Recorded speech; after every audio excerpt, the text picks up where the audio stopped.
Nagtaka nga rin ako, kaya lang I would like to know kung ano yung naging basehan. Kasi ang alam ko sa Seal of Good Housekeeping, mayroong specific period at saka may mga specific indicators. So before I comment, I'd like to see the details of the Seal of Good Housekeeping. Yun na nga lang, full page ad na yun, mahal yun eh.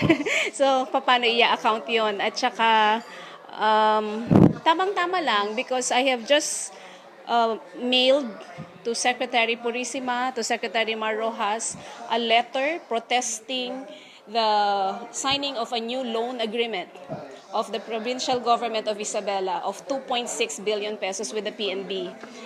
Saan napunta yung 2 billion pesos na nainiwan namin when I stepped down as governor? Saan napunta yung 1.7 million board feet ng illegally catalogs na na-confiscate namin? And saan na naman nila gagamitin itong 2.6 billion pesos?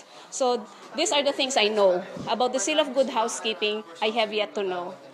You see this as, it's the elections again and you're running?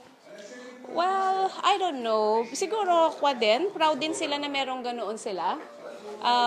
Why not? I'm happy kung totoo yon. But I have big doubts, of course, knowing them and hearing about many things to the contrary.